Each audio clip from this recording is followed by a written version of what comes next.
is rosin? What's it made of? What does it do? Those are some of the questions that I get asked from the kids. So what is rosin to begin with? Rosin is an organic material. I'll take one out and show it to you. It looks a little bit like a boiled sweet. It comes from the resin of trees, mostly conifers. So the sticky residue that you get from the trees, like the sap, it's sort of made from the same stuff. And other ingredients that other rosin manufacturers aren't going to tell you. But mostly it's made from resin. So you'll get different colours of rosin depending on what time of the year the resin was taken from the tree. So this one's quite light, it's an orangey colour. So I would suspect that this came from the tree around sort of the springtime.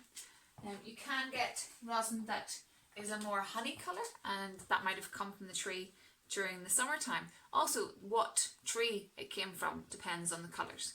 So this is a very dark one. So that must have come from a plant during the winter time. And there's not much difference between them. They're both very sticky. The darker rosin is softer, so it's good for cellos and violas and double basses. And the lighter rosins tend to be harder, and that's good for violins. So you want soft rosin for your big instruments and light rosin for your small instruments. So what does it do to your bow? So I'm going to take a bow and I'm going to put lots and lots of rosin on it, and I do this just by sliding the rosin up and down the hairs of the bow.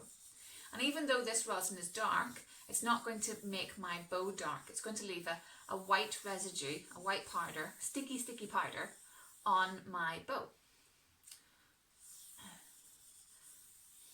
And it makes the bow sticky. So if your bow didn't have any rosin on it at all, if it was very clean, for example a brand new bow, then it wouldn't make much of a noise when you drew your bow across your strings. This one's got lots of rosin on it, so now when I take my instrument,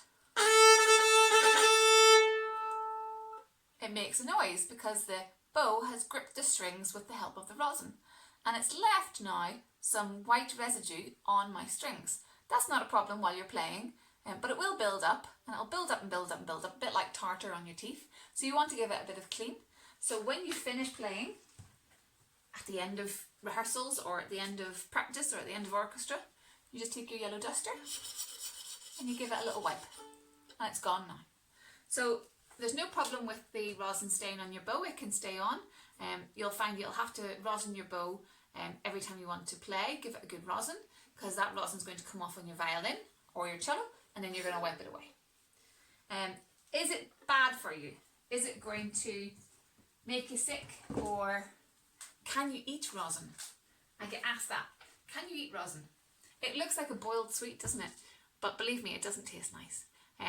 It's not very toxic, so it's not going to kill you if you're going to eat it, but I really wouldn't recommend it. It probably wouldn't, doesn't taste nice, and it might make you feel a bit sick. So I don't recommend eating it or licking it or putting it anywhere near your mouth.